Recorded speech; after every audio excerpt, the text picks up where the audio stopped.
Awesome. All right. Good evening. We're live on Facebook. Special broadcast. Hello, everyone. Good evening, friends. Hi, everybody. I wish we were getting together under different circumstances. Yeah. Well, we did have the chance to do that, thankfully. We did, for sure. Rich, on April 24. It was wonderful to see you guys, and really super exciting to see your project, Rich. And it's already really popular, by the way. Well, I'm grateful. I'm spending this time recalibrating and getting some digital content together for all the properties, you know, the .coms and the links, all the blah, blah, whatever. And what you're referring to is the launching of your coffee cart, something that you've been working on for almost a year now. 2 years. 2 years, absolutely. Yeah, and it's been in your head for more than that, even, right? Yeah. And then David and I remember we had an amazing trip to LA. A lot of energy when I go to LA. A lot of energy, not just coming from LA itself, because there's a NorCalers have a love-and-hate relationship with Los Angeles, but the energy actually comes from being in community with Armenians, which is very, very welcoming and an amazing feeling. Shout out to all my friends and everybody that we saw out there. That was for a cutting wine tasting event, right? For our wine tasting. Also, major shout out to the Bay Area organizers here, Kim Bardakian, for organizing with the St. Vartan community. ANCA sponsored it, as well as other organizations. Cutting Wine donated to the Oakland A's Armenian Heritage outing this past Sunday or Saturday, yeah. And a major congrats. So many good things. Unfortunately, our topic's not good, but maybe it's good. And also major congrats to the Sacramento community. Also, Richard did not come to the Oakland A's event because he was at the consecration of the new St. James. The new St. James in Sacramento. Sacramento, great. It's really a beautiful place. The truth is I had a lot of reservations at first, but you know what? After seeing it, it's really something else. And it's really hard to argue with it, especially when you see the dozens of kids who are going to school, who are learning about being Armenian and just learning in an Armenian environment. It's really hard to argue with that. So it's a wonderful place, beautiful church, beautiful grounds, plenty of parking. They're going to have a terrific area to host upcoming food festivals and more. So, congratulations to not only the Sacramento community, but to the parish council, of course, for really pushing hard to get everything together. It was wonderful. So absolutely, yeah, and of course we witnessed that facility when they so graciously allowed us to host the Sacramento premiere of Gate to Heaven by Geo Navatisian that we, with Arach Media, the three of us, brought to Sacramento and hosted it in the hall of that church. And it was a successful event thanks to that community and your efforts. Anyways, this is a lot of positive, a lot of good, a lot of energy, right? But obviously the focus of today, the focus of why we're going live on Wednesday rather than our normal slot on Thursday, is because we must address, spotlight, highlight, inform what is happening currently, what is on the ground in the Republic of Armenia, in Yerevan, and what's going on in the motherland, because things are really, bro. Before we start, can everybody who is watching now do us all a favor and press the share button and make sure that other people know about it? We'd like to spread this a little bit more organically. I'm not going to ask you to like the page and all of this stuff because I'm assuming that you already do. But just hit the share button. At least you can help us broadcast a little bit more and reach other people as well. So, Absolutely. Thank you, Rich. It's an important, folks that are joining us, please do so. It'll be amazing. David, what? I was just gonna say that well, as we get into this, obviously, I'm gonna defer to you, Greg. Let's set the stage for everybody. What's happening in Armenia? Some may not be aware of what's happening. Which I think has also spilled over to Artsakh to a certain extent as well. Right, which we could touch on. Well, because again, let's continue the conversation. And the recently ANCA put out, one nation, one cause.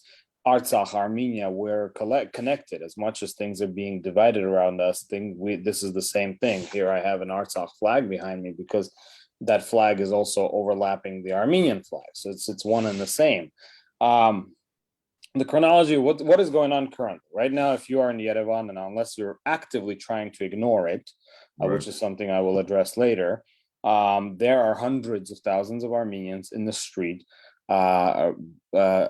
calling for the resignation of Nikol Pashinyan. Okay, so that's what's happening.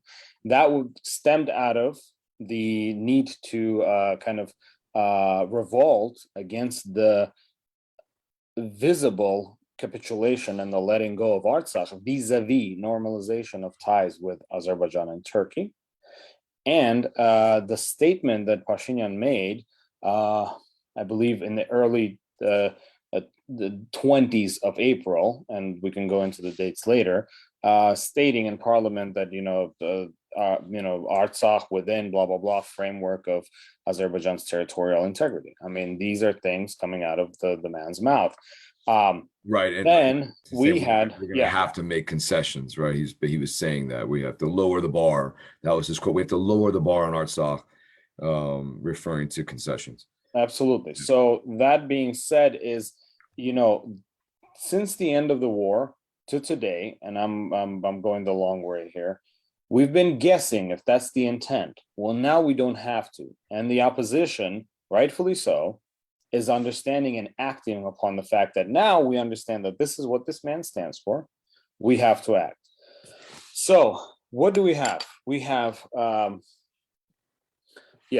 ongoing rallies with thousands in attendance, massive rallies with minimal media coverage, which is an appalling event in and of itself, regardless of where you stand, and how you stand. But you just look at the thousands and thousands of brothers and sisters that are in the streets. Guarantee you there's an overlap between people that are in the streets and people that might have been in the streets earlier in 2018 wanting a revolution or whatever. There's something that happens in all of us when we understand the leaders that we brought in are not doing the job that we wanted them to do. There's Rich. Yeah, I just said that's right. I mean, absolutely. I mean, it's one thing to want change. It's another thing to realize that the change that you were sold is different from the change that you're getting. Absolutely. Thank you. Very well said. That's a big deal. A major deal. So now we had a guest on our show, an amazing person, a leader in this movement, one of the faces of this resistance. Although from the chats and the conversations that I'm hearing, they are trying to make this a very grassroots thing. Artsakh was with us on the anniversary of the birthday of her father, and predating the April 24th. So I'm just trying to set up the chronology of everything that's happening. And she mentioned that they did a walkout from Parliament because remember, and this week we covered this, so there's nothing to show or pull up. There was a video of them putting a flag of Artsakh on one of the podiums in the Parliament, and the standing party ripping it off, meaning this has no stance here. Prior to that, similar Bever, or the Sasna Tserev's party, did the same thing in in Liberty Square. There was a flag planted of Artsakh, and they took it off. As some, I don't want to go deeper into what that symbolism there is, but it's obvious that Pashinyan's regime is equal anti-Artsakh regime. Okay. That's that. And so just a level set for a second, Greg. It's not just that the Artsakh flag is an overlay on top of the Armenian flag. If you really look at the way it's designed, you see that it is partially separated from Armenia. So what they've done is they've taken the flag and said, there's a separation here, but we're still the same colors. We're still the same people. And that's the undercurrent of what I think that flag means. And I would imagine that somebody else could verify. Absolutely. That. But that's what it's obvious. I totally can't agree more. But also when Aspram was with us, we had one of the questions, like Monte, the late Monte Melkonyan that gave his life for the fighting of Artsakh. He also understood the significance of Artsakh. And by the way, when we say he understood, the enemy understands it too. Okay, that Artsakh was a shield to Armenia, and we see that immediately. To that point, Greg, yeah, we have to be really on guard and informed and ready to come to more aid. Hopefully not, but you better believe Azerbaijan and Turkey couldn't be happier that there's civil unrest in Armenia. absolutely. Well, and that's why, and I think that is why, I think you guys can back me up on this. That's why whenever you're with different groups of Armenians, there's many people who want to say, shh, we can't talk about the divisions between us because we don't want our enemies to know about it. But the reality is that we have to come, it's, and we've said this plenty of times. It's one thing to say, everybody should be united, but under what? Under how? There's more to this discussion than just falling in line, and we have to be able to be honest with each other. Absolutely. Currently, so continuing chronologically. It leads us to this. Absolutely. Continuing chronologically, finally, there's the tipping point, and the opposition through multiple fractions. Let's say there's Mr. Vanetsyan, who's used to be, by the way, Pashinyan's head of security and like a military individual. He is staging one rally. It was staging a sit-in. Then ARF has their wing. The two opposition parties within the parties, which is the former Republican Party and the Kocharan whatever clan or whatever we want to call it, because I think they're without a party, are doing their thing. Also, former ombudsman, the now former ombudsman Tanoyan held his own rally in France Square. And then, which, by the way, is like the epicenter. France Square has been the epicenter, I believe. These are all central to Yerevan. Yeah, absolutely. But what that says is that they all had the same message in different locations, that we are headed into a catastrophe. The war was a catastrophe. This is even more of a catastrophe, and we need to course correct, right? And Richard, thank you for pulling that up. You could see how big the swell of the crowd is. From April 24th, obviously a somber occasion that we also commemorate every year. We went to Sacramento, went to Mount Davidson. Armenians in hundreds of thousands came to the the Tzitsernakabert, and obviously that was also a good catalyst, because already people in the streets. Then we saw that Vanetsyan, Tanoyan continued their acts in the squares. Ospram and parliamentarians started doing a march, similar kind of like to what Nikol did back in the day. They're trying to fight, fire with fire, in a sense, utilizing the same technique, nonviolent, protests, disruption of order, which is exactly it's the right of every citizen to do so, to essentially stop the working of the government and society to address an issue and to push forward a change. They were walking from Ijevan and regions, and culminated into this mass rally in Yerevan, right? And Richard, I believe there's a video by Ospram that we talked about. I think that would be kind of key to showcase. She highlights and mentions a few things. Yeah. So yeah, and since then we've been seeing a rally after rally, movement after movement, marching of people. Yes, Greg, it's important to mention how we have seen police brutality. Absolutely. With protests. It does not appear very democratic to me.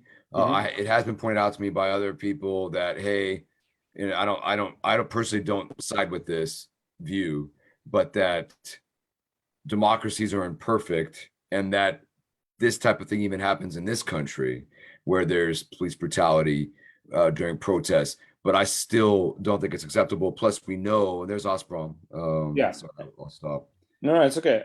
So again, what she is saying is like, we do not give. We did not give the mandate to to Turks, Azeris, and the Turkish loyalists, which is what they are calling the Pashinyan administration, and also constantly referring to them as the collaborators, because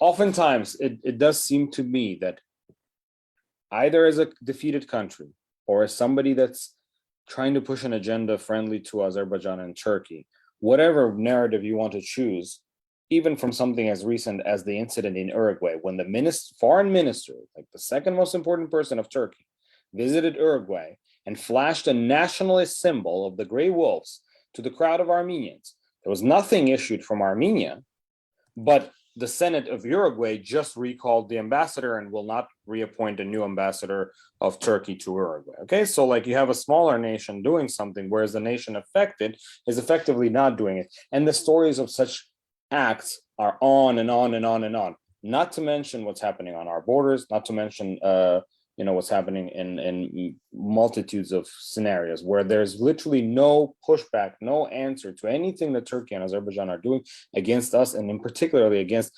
Artsakh. That's it's true.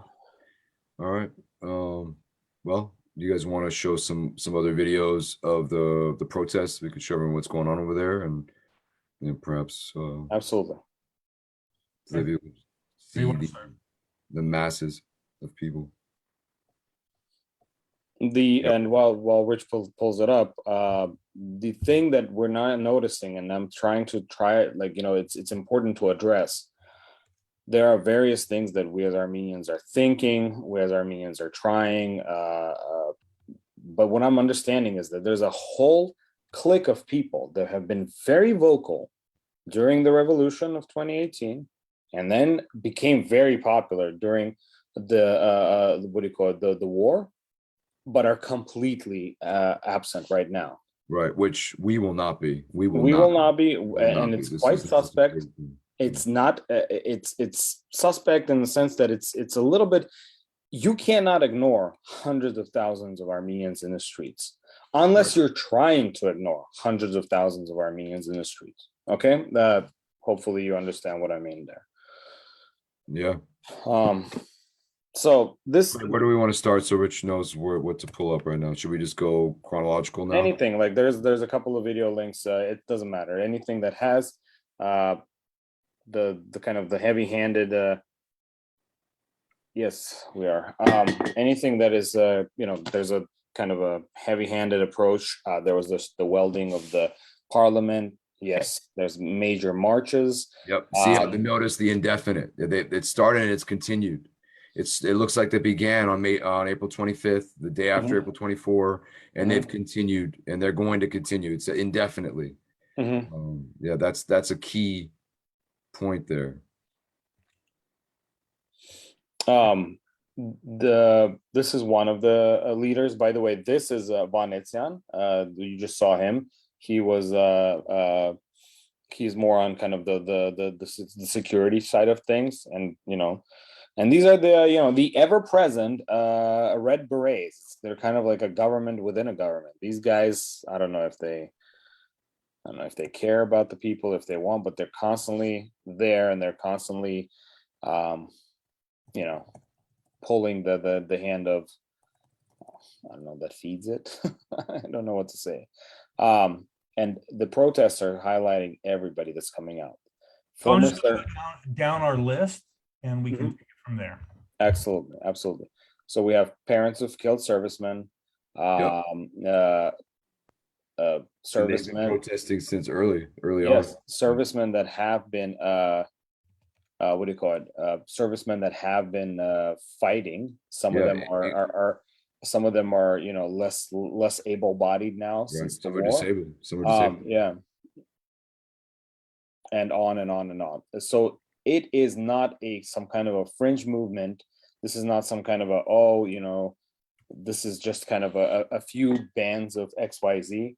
Yerevan state has been kind of disabled. There are no people there. There on the ground reports were showing that students walked out. There is a need and a desire for him to step down. There is a major question that people are asking. What is this the resistance against, right? The resistance is against Nikol Pashinyan, his letting go of Artsakh, his normalization of ties with Turkey and Azerbaijan, which will lead to further destabilization of Armenia, The war itself is being put into question, how it transpired, because the narrative is like, well, it was brought to us. But there's an underlying current of what actually transpired, and this will only come to light once Nikol is ousted. Okay. And what do you call it? Let's also mention something that I always think about, and we always talk about. There's no mention of POWs. It's like there are still a couple of hundred of Armenians stuck in a hell in Baku. Okay. Yeah, there's so all of these things. More than a year and a half now. What's up? For more than a year and a half. Yes, thank you. And these are what these rallies are all about. Rich, thank you for showing that. This is and they're not small, they're not fringe, they're not just and the frustration on the diaspora, and again, David and I did a little tour of the LA lands. The frustration is there is no conversation on the diaspora side. This is not an ARF issue. This is a pan-Armenian issue. Okay, look at the size. Yeah, look at all that. Look at the size of this. You cannot say that these people are just some kind of yeah. So, and then we saw the report, and Rich, thanks for showing it earlier, that Pashinyan is saying that he's rejecting these calls, like he's rejecting them. So it's absolutely no. So again, we Arach Media, what are we doing? Yeah, look at the heavy hand of the authorities. But anyways, it's just disheartening. Well, I have to say that as a lifelong diasporan, it's disheartening on so many levels. We I don't know about you, David, but I know that I at least have grown up with this sort of I don't know about, not necessarily utopian view, but something like the quote about of Soroyan's about just see if they can destroy us, because when two Armenians meet, there's something special about that. And when I see things like this, when it's constantly coming up, it's disheartening, because it's painful to see Armenians in a state of friction. I mean, it's bad enough that there are multiple countries that don't completely disregard us and don't acknowledge that we should exist. It's bad enough that there are people who are actively trying to murder us all, but it's even worse when we're doing it to ourselves and to each other. It's terrible. Yeah, and it's embarrassing. It's embarrassing in a way. I mean, so, go ahead, David, go ahead. And just real quick, I'll say, if anything, in my opinion, the current administration is embarrassing. Yeah, for sure. For sure, no question. And I get what you mean. Anytime there's trouble at home in the homeland, yes, it's a little bit, it's concerning. Sure, there might be some elements of embarrassment, but I do support the will of the people and the movement that they're making. It's been peaceful, with the exception of the police brutality of everything. The police brutality bothers me the most, aside from Pashinyan just grasping power. Right. He should have resigned when he lost and 4,000 boys died. He should have resigned. Right. And he did not. And this is the reason we're in this situation right now. Because and again, I will kind of step in here, and we can put an agenda to why we went today live, because we want people to learn and understand two things. One is, yes, perhaps he's not resigning because the job is not done. If you understand what I'm saying, right? Yeah. He is somebody that's definitely. I mean, look, guys, it was very apparent to me that when there was a semblance of a possibility, and I hope the military is listening, of removing the guy, it was Erdogan and Aliyev that were first that said something. Do not move this man. Okay? What does that tell you? What does that tell you, please? Yeah. You know what I mean? Yeah. So that's number one. Number two, let's get this colonized notion out of our heads that, there was an election, right? And that election, voted him in. So anything that he does from now on is okay. including the capitulation of your grandchildren's and their children's ancestral homeland, right? Is that how colonized we are? Because that is an argument I hear from diasporans. When in June we elected him, so that's it. He can, excuse my French, shit on anything and genocide 100,000 Artsakhs. We've elected him. I don't care. Yeah, well, that's a common trope. That's a common idea used even in this country here. Well, they got elected, so they have a right to do what they want to do, or that's a mandate by the people. And I disregard it, because just because 51% of the people voted doesn't mean that the other 49 have to fall in line. Mm-hmm. Absolutely. So thank you. I would also say this: it's I can't imagine how this man does not understand the optics. Are you really going to start saying anything around April 24th about we should let go of these other lands? Because April 24th is when everybody is thinking about all the other lands that got lost and all the other people that got lost in those lands. So you're going to run your mouth on right around April 24th and talk about, oh, we need to let go of that stuff. How stupid are you? I'm sorry. Yeah. Call me out for ignorance, but I think it's a dumb move. I mean, I understand. Yeah. So that is, again, Arach Media, what we try to do, we try to kind of bring this point of view, right? Stop making that assumption. You sound silly, right, ma'am and sir, when you say, well, what if not just that, but like you just said, just because you're elected doesn't mean you can do whatever you want. Exactly. Exactly. And he plays on our misled information, miseducation. So no, friends, he cannot do whatever he wants. And he plays on the hatred for the prior leaders. Absolutely. He plays on that. He's grasping the power so much. I'll throw one point out. I don't mean to set us on a tangent at all. We could talk about this a lot more in our regular monthly programming, but there's other elements that may be at play here too. Turkey and Russia are very much in control. Pashinyan can't do a whole lot, but he also has no he has no political will to do anything. He just wants to keep his seat. That is a perspective that I've gained. It could be my opinion, but it is a perspective that I have. So I don't absolutely. Yeah. The other question that people ask, right, all the time is, what is the opposition or the resistance? It's not even opposition, because these are not just those 30+% of the parliament that are right now out. These are also other factions that are like, enough is enough, okay? Right. And what do they want, right? What do they want? They want Pashinyan to leave as a first point of order. That's what they want, okay? Let's stop talking about, well, what's next, as if there's some kind of a happy future. Everything that we're doing, we are in the toughest of tough spots, my dear Armenians, okay? And what we're saying is, we have someone that's drunk behind the wheel. We need to stop the vehicle, and exit the car. That's what needs to happen. I can't explain to you how bright the future is today, okay? Today, we need to stop the vehicle and get out of the car. You feel me? That's what's happening. So all of the media activists and everyone that gained a lot of followers during the war on Nachteluing and everything, I would highly appreciate you starting to post and you starting to spotlight, because the Western media sure as hell is not doing anything. And they can literally Zagtong, the Armenian Report, Arach Media today, and whenever we repost, and a few of my friends that post this constantly. 301, give them shout out to 301 301 major shout out to 301. If it wasn't for them, like it would be a complete. It almost seems like an orchestrated major shade. I'm sorry, I'm an American citizen. I'm gonna say major shade on the American embassy of Yerevan. Complete ignoring of what's going on.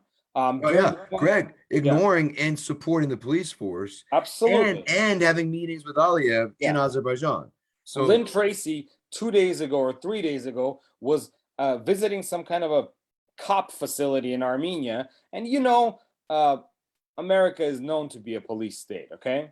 I've seen it in New York. I've seen it here. The way that we handle our protests is exactly, I wouldn't be surprised if America is advocating or advising on how to squash this movement. But this is not American land. This is Armenian land. So why don't you please, stay checked a little bit. and we will continue to cover what's happening throughout. So you guys know why the American media is not going to get behind anything Armenian. You know why? Because we're close with Iran, we're close with Russia, and we are against a NATO ally. I mean, that's all you need to know besides the rest of it. It doesn't matter that we're Christian. It doesn't matter that we're a democracy. No, it doesn't. No, none of that stuff matters. What matters is who our friends are. And right now, our friends are the only ones who are keeping us afloat. And that's a problem. And I wish we could get to the point where that wasn't the case. But we had 30 years. Yeah. So so there's a lot to say about that too. And I know there's going to be some people who are going to say that I'm victim shaming or whatever, but you know what? We just have to be real with each other. I'm fine with people being real with me about it. I'd love to learn more, but from where we sit, this is what we see. Yeah. Number one. Yeah. And David, I know you have limited time, so we will, what do you call it? No, I understand this man's got a major exam coming up. We will continue. Yeah, we will continue spreading the information. One more thing, a very sad point. A news item, Richard. I don't know where that link is in the link. I'm there. I don't want to show it, but here we are. Yeah. So one of the things is, as soon as like these protests started erupting, and what do you call it? This is a horrible, horrible story that we have to memorialize and spotlight.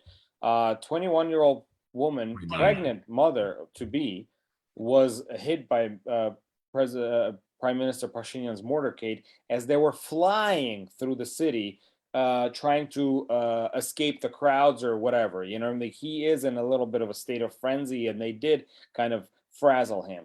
And friends, don't watch this, but I accidentally saw the video. It is horrendous. Oh, There was absolutely the way that this young woman, this amazing soul, and I'm hearing stories from people we know actually that knew of her and worked in the organizations that she worked with. The letter from her husband and father to be was just gut wrenching. And not only was the incident dirty, and Rich asked me, was she at the protest and that's how they mowed her through? No, she was just walking in some part of the city that they were flying through. Okay. And the problem was that they mowed her down, slowed down as if to like, oh my God, should we? Saw that she's dead on the floor and flew past her. Okay. There wasn't an incident report, police. And so for a few seconds there, this mother was laying dead in the street. So someone whoever's listening to this needs to sit for a moment and begin to try and unpack the psychology there of the kind of person that A, runs someone over, B, someone that slows down, recognizes it, and then in that time frame decides what they're going to do and why they're going to do that. And that is to flee the scene. So, I mean, the first thing that comes up for me is, besides being a coward and besides not wanting to fess up, it's the idea that if we stop, they're all going to kill us. Mm-hmm. Yeah. And one more thing I want to highlight. I'm just going to say this. The last thing about that is that if it can be destroyed by the truth, it deserves to be destroyed by the truth. So if the people in the street killed the people that killed that young woman, it's, I shudder to think how street justice should be, but I don't know. Maybe they knew they did something wrong and they left it. They left the scene. That's abhorrent. I find that a whole thing abhorrent. It's awful. Yeah, she was pronounced dead at the hospital. I don't know if the funeral has already processed or not. I do want to spotlight one thing. In Georgia or in any other kind of, developing country, opposition would have made her into a martyr and a symbol of the movement, but they are respectful to her and they're not essentially, you know what I mean? Like it's a very, very, very politically usable incident. Let's say that, right? There were like entire unrests that happened in the Middle East. Oh my God! If that had happened here, can you imagine? Yeah, you know what I mean? Like, yeah, like right. Trayvon, from what do you call it? The BLM movement in 2020 was from one incident, right? It doesn't matter how it was, obviously intent and how it happened matters, right? Same thing. Opposition either is not using it to their credit because it's obviously validates how credible this movement is. This is one of the victims of the many victims of the Pashinyan regime. including the 4,000 boys, including the 200 POWs. Man, this is all on you, bro. That's what exactly, because we got in the war on his watch, and largely because of what he did, what he said, how he acted. He provoked, and we weren't ready for what happened, and so here we are now. Well, I mean, today there was unrest inside the parliament, and we'll wrap it up. I guess, gentlemen, what are our message to our followers? My message is to two people: those that are curious about what's happening, ask us, see our link tree, read up on what's going on. You assess: is this a fringe movement, or is the country really fed up? Because those numbers out there, that lava, that swarm of people, tell me otherwise. That we've had enough. It does seem like a lot more than during the campaigns before way more, David. Way more. Number one. And number two, why are we in the diaspora so quiet about it? There is this one part that I want to kind of drive home. There's this what I call the Armenian ego, which is different, not bigger, but different than others. It's, oh my God, could I have been wrong about this guy? So I'll either be quiet about it because I'm ashamed, or I'll just not say anything because I don't want to say that I'm wrong. Both of those are sinful and wrong in the face of what's going on. All three of us here had some kind of a sympathy to this individual that is no longer has any sympathy for me, which is Nikol Pashinyan. Okay? And then we had the evolution in our heads. I always question. Yeah, we had the evolution in our heads to say that, oh my God, we had it way earlier than some people. In my trip to LA, with David, this past weekend, a lot of people silently are understanding how bad that is. What I'm trying to say from Arach Media, and maybe David and Richard will side with me, let's not be silent about it anymore. We can't. We need to be aware. The psyche is turning. There definitely are still supporters, but the psyche is turning. We're not even talking about what's happening in the foreign state, in the State Department, that Ararat Mirzoyan is right now in DC, that Lilit Makunz is an incompetent ambassador that's being constantly clashing with Armenian youth in Washington, DC. This we'll talk about in our prep report in a Thursday or so. But guys, our organizations need to start taking a stance. I'm sorry, this doesn't reflect the two of you. I'm calling on the church, and I am calling on the AGBU and the organizations that I've been involved with. It's time to take a stand. Absolutely. Well, because and because the urgency is there and the time is ticking, and all indications from what he says and what he's doing indicate that we have someone in office who is not looking out for the long-term best interests of Armenia. Some would argue that point and say that the long-term best interests of Armenia are served by capitulating and giving up ground and assimilating and all these other I don't even know. I don't even have the right language to say how terrible I think that is. Absolutely. And I think there's something to be said about survival and living to fight another day. But I don't see that as being a tenable strategy for the long-term survival of the Armenian nation nor the Armenian culture in general. And so I don't know about you guys, but I would rather live one more day free than 100 years enslaved. Absolutely. Of course. And to your point, Greg, about the organizations, you're right. We're not seeing much. We're not seeing much outwardly from them. I will say that we're not totally aware of what might be happening in behind closed doors or out of the public. We are. I would not. Okay. Thank you, David. I'm just going to say that because I would imagine, look, obviously I don't know. Nothing may be happening or being said, but I would imagine that the church, even though the church is not supposed to, but I would imagine the church, AGBU, ARS, all these other groups are likely speaking with people in power, like saying, hey, be careful, man. I will kindly push back on that. During the genocide, the church was an active player in our survival. So I don't know why the church all of a sudden, it's kind of like, remember when Trump needed to utilize the Catholic Church to gain favors? And then when the Pope, the guy that he used, suddenly said, I don't know if that man is a good person. Suddenly DeSantos or whoever, they're like, well, I think the Pope should start just do popey things. Business. Yeah.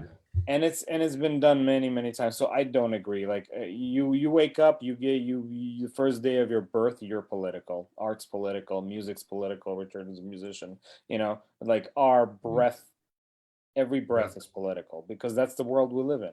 So I hope, again, my alarm to the diaspora, because we're a diaspora organization. Arach Media is for the diaspora. We're educating the local diaspora here. We're let's not be silent, because it's gonna be painful if we are too late. And be informed. Be informed. You know, like the Armenian Reports, Artsakh, they do great work. 301, ours, we share a lot. They do great work, and they're showing a lot. They are reporting a lot about these protests. So I agree. So look, please continue to check your emails. David has been fantastic about sending out notices as to when our upcoming broadcasts are going to be. Please stay active on social media and like our page. Share not only our page, but share these videos live as you're viewing them. Our mission is to get information out to the diaspora and to create more dialogue. I want to thank everybody who is constantly either watching us or chiming in on our threads. Know that we're working on some other distribution models like YouTube and like the newly developed Spotify platform, which will allow us to do that as well. So we have a lot of good things cooking. But remember, there are 3 guys who are just working their tails off, not only to, like in David's case, he's got his school, Greg's got his wine, I've got a new business, and we're all just, this is bootstrap stuff with that we're doing. So please, know that we're thinking about you and thanking you for supporting us. And the way that you can help to support us is to remain active, to keep promoting for us, and keep participating, and we'll do our best for you. Yeah, and thank you to those who have shared. I'm only one that shared. There's 8 others that have shared. So thank you so much. Greg, maybe you were one of them too. Rich, maybe you, but so there's definitely been others outside of us that have shared this video. So thank you so much. Great. And we'll have this will also be archived, so you can view it online, Facebook, and it'll be on YouTube really shortly. So thanks again, and until our next broadcast. Thank you. Yeah, stay informed. Yep. Good night.